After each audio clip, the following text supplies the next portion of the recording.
नमस्कार, मैं हूँ शालिनी और आप देख रहे हैं लोक भारत न्यूज। आइए बढ़ते हैं आज की बड़ी खबर की ओर।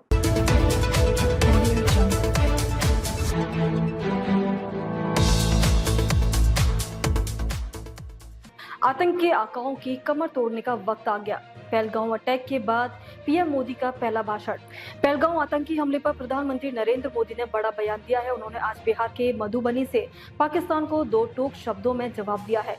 पीएम मोदी ने कहा कि पहलगांव में भारत की आत्मा पर हमले का दुस्साहस किया गया है। पहलगांव आतंकी हमले को लेकर पूरे देश में गुस्सा है। आतंकियों ने जिस तरह अपनी फैमिली के साथ छुट्टी मनाने गए लोगों को निशाना बनाया, गोलियों से भून डाला, उससे पूरे देश में उबाल है। लोग आतंकियों के खिलाफ पहले से भी बड़े और निर्णायक एक्शन की मांग कर रहे हैं। इस बीच पहलगांव हमले के प्रधानमंत्री नरेंद्र मोदी ने बड़ा बयान दिया है। पीएम मोदी ने कहा कि पहलगांव में भारत की आत्मा पर हमले का दुस्साहस किया गया है। आतंकियों की बची कुची जमीन अब मिट्टी में मिला देंगे। पहलगांव हमले में शामिल आतंकी आदिल का घर सुरक्षा बलों ने बम से उड़ाया। आसिफ का घर बुलडोजर से गिराया। पहलगांव आतंकी हमले में 26 लोगों की जान गई थी, जिनमें से अधिकांश पर्यटक थे और भारत के अलग अलग राज्यों से जम्मू कश्मीर घूमने आए थे। सैन्य सूत्रों के मुताबिक इस हमले को लश्कर ए तैयबा के 4 आतंकियों ने 2 स्थानीय आतंकियों के साथ मिलकर अंजाम दिया था।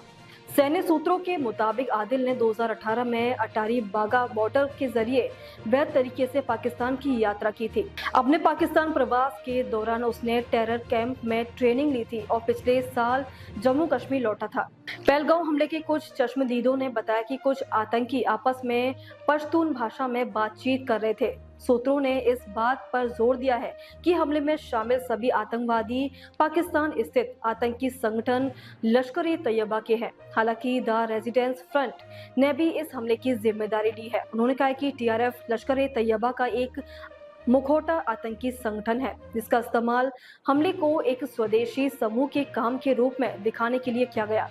यह भी माना जा रहा है कि आतंकवादी काफी पहले ही घुसपैठ करके जम्मू कश्मीर में आ गए थे और उनकी योजना प्रधानमंत्री नरेंद्र मोदी की 19 अप्रैल की कटरा यात्रा के दौरान हमला करने की थी, जिसे बाद में किसी कारण से उन्होंने रद्द कर दिया था।